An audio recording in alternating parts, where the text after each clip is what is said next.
सिद्दीक़ अकबर मक्के की गलियों में निकलते हैं। अब इस्लाम का आगाज हो रहा है, दीन की दावत की इब्तिदा हो रही है। अब दावत का आगाज कहाँ से करना है, इब्तिदा कहाँ से करनी है? हम और आप होते हैं, जब दावत की बात आती है, दीन की दावत की, हम थोड़े मुगालते के शिकार हो जाते हैं। किसको दीन की दावत दे? कुछ लोग ये समझते हैं जिनसे पहचान नहीं है उनके पास जाए, उनको सलाम करके दीन की दावत दे। लेकिन देखे सिद्दीक़ अकबर दीन की दावत देने निकलते हैं, किनको दावत दे रहे हैं? जो सिद्दीक़ अकबर के बहुत करीबी दोस्त है, सबसे पहले उनके पास जा रहे हैं, उन्हें दीन की दावत दे रहे हैं। पता चला जब हम जन्नत के रास्ते पर चले, नेकी के रास्ते पर चले, तो तन्हा उस रास्ते के मुसाफिर ना बने, बल्कि अपने दोस्तों को भी साथ ले ले, अपने दोस्तों को भी नेकी के रास्ते का मुसाफिर बनाए। इसलिए अल्हम्दुलिल्लाह आपसे हमारे ताल्लुकात है, दोस्ती है, इसलिए हम आपको इस नेकी के काम में शामिल करते हैं, इस नेकी के रास्ते पर चलाते हैं। आपकी भी जिम्मेदारी है,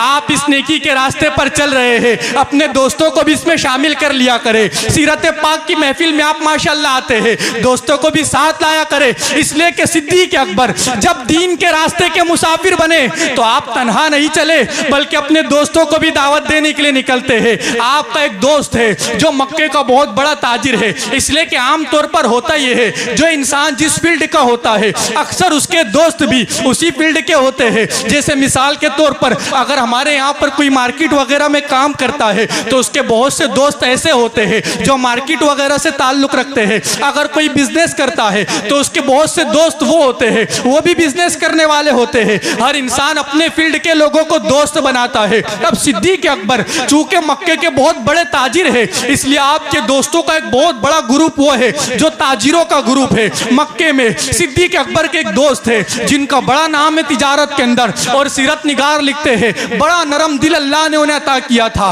बहुत नरम दिल वाले, नरम मिजाज वाले, नरमी करने वाले। और औलमा लिखते हैं, सीरत निगार लिखते हैं, उनका चेहरा चांद से ज्यादा खूबसूरत नजर आता था। सिद्दीक़ अकबर के दोस्त थे, सिद्दीक़ अकबर उनके पास जाते हैं, उनसे मुलाकात करते हैं, उन्हें दीन के बारे में बताते हैं, कहते हैं मेरे दोस्त तुम मेरे बहुत अच्छे दोस्त हो, मैं तुम्हें अल्लाह के दीन की तरफ बुलाता हूँ, तुम्हें दावत देता हूँ, तुम भी गवाही दो कि अल्लाह एक है और मोहम्मद अरबी उसके सच्चे रसूल है, मैं तुम्हें अल्लाह के दीन की दावत देता हूँ। अभी ये बातें हो ही रही थी, इतने में सामने से सरवरे कायनात तशरीफ लाते हैं, हुजूर आ रहे हैं, साथ में मौला अली मुश्किल कुशा भी है। जैसी हुजूर तशरीफ लाए, हुजूर को जब आते हुए देखा, सिद्दीक़ अकबर ताजीम से खड़े होते हैं और हुजूर की बारगाह में सलाम पेश करते हैं। और जब सिद्दीक़ अकबर खड़े हुए और ताजीम से खड़े होकर सलाम पेश किया, आपके वो जो ताजिर दोस्त है वो भी ताजीम के लिए खड़े होते हैं। अल्लाह अकबर। आज हम जब अपनी महफिलों में ताजीम के साथ खड़े होकर सलाम पढ़ते हैं, लोग कहते कहां से साबित? नादानों को नहीं मालूम, सिद्दीक़ अकबर से साबित है। ये तो सिद्दीक़ अकबर की सीरत में पता चलता है कि जब हुजूर आ रहे हैं, सिद्दीक़ अकबर ताजीम के लिए खड़े होते हैं, सलाम अर्ज करते हैं। हम जब सिद्दीक़ अकबर का हवाला देते हैं, फिर कुछ नादान वो जो अक्ल के घोड़े दौड़ाते हैं, कहते वो तो हुजूर सामने थे इसलिए उन्होंने ताजीम के लिए खड़े होकर सलाम पेश किया। हम कहते नादानो तुमने हमारा अकीदा नहीं पढ़ा, हमारा अकीदा है हम जब जब महफिल सजाते हैं हमारी महफिल में हुजूर तशरीफ लाते हैं, यह हमारा अकीदा है। जब से गम अहमद को सीने में बसा रखा है, सिलसिला हमने मदीने से मिला रखा है, और वो आते हैं आ रहे होंगे, बस यही सोच के महफिल को सजा रखा है। हमारा तो अकीदा है हमारी महफिल में हुजूर आते हैं, इसलिए हम ताजीम से खड़े होकर आखिर में सलाम अर्ज करते हैं। मेरे प्यारे आका अलैहिस्सलाम के प्यारे दीवानों, तो सिद्दीक़ अकबर खड़े हुए सलाम अर्ज करते हैं, उनका जो ताजिर दोस्त है वो भी खड़े हो जाते हैं, और अल्लाह अकबर। अब सिद्दीक़ अकबर और मुस्तफ़ा जाने रहमत आपस में कुछ गुफ्तगू करते हैं, कुछ बातें करते हैं, और थोड़ी देर के बाद मदीने के ताजदार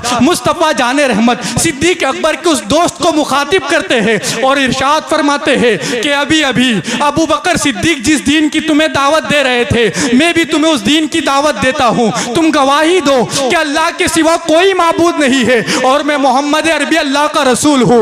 आका अलैहिस्सलाम ने जब ये जुमले इरशाद फरमाए, हुजूर अलैहिस्सलाम के ये जुमले सिद्दीक अकबर के दोस्त के दिल में उतरते हैं। वो फौरन कहते, हुजूर अब मुझे भी कलमा पढ़ाकर मुसलमान बना दीजिए। बाद में सिद्दीक अकबर के उसी दोस्त को दुनिया ने उस्मान गनी के नाम से जाना है। उसी दोस्त को दुनिया हजरत उस्मान गनी के नाम से याद करती है। फौरन आपने इस्लाम कबूल कर लिया, और जब इस्लाम कबूल किया तो मेरे आका ने उस्मान गनी को कैसा मुकाम अता फरमाया। मेरे आका फरमाते हैं, जन्नत में हर नबी का एक रफीक होता है, खास दोस्त होता है, और जन्नत में मेरे दोस्त उस्मान गनी होंगे, उस्मान मेरे रफीक होंगे। मेरे प्यारे आका अलैहिस्सलाम के प्यारे दीवानों, आप अंदाजा फरमाए, सरवरे कायनात ने उस्मान गनी को फिर वो मकाम अता किया कि मेरे आका फरमाते हैं, कयामत के दिन 70,000 ऐसे लोग जिन पर जहन्नम वाजिब हो चुकी होंगी, ऐसे 70,000 लोगों को उस्मान गनी की शफाअत से अल्लाह जन्नत का मुज़्दा अता फरमा देगा। ये मेरे आका ने इरशाद फरमाया है।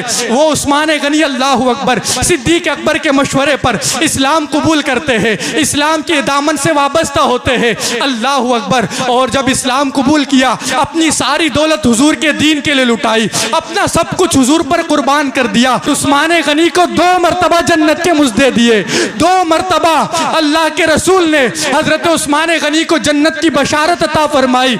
और फिर आप देखें, आज हम और आप अपने घर की बेटी का रिश्ता कहीं कराते हैं, कितनी तहकीक करते हैं, कितनी छानबीन करते हैं। बहुत तहकीक करने के बाद हम अपने घर की बेटी का हाथ किसी के हाथ में देते हैं, कई रिश्ता तय करवाते हैं, बहुत तहकीक करते हैं। अल्लाह अकबर। हमारा आपका ये मामला है। सोचे मदीने के ताजदार ने जिसे अपना दामाद बनाया है, उस उस्मान गनी की शान क्या रही होंगी। और उस्मान गनी को हुजूर अलैहिस्सलाम ने अपनी एक नहीं बल्कि 2 बेटी उनके निकाह में अता फरमाई है। पहले हजरत रुकैया का निकाह हुआ, और जब हजरत रुकैया का विसाल हुआ, उसके बाद मेरे आका ने हजरत उम्मे कुलसूम का निकाह भी हजरत उस्मान गनी से करवाया। मेरे इमाम कहते हैं, नूर की सरकार से पाया दोशाला नूर का, हो मुबारक तुमको जुन्नूरैन जोड़ा नूर का, हो मुबारक तुमको जुन्नूरैन जोड़ा नूर का।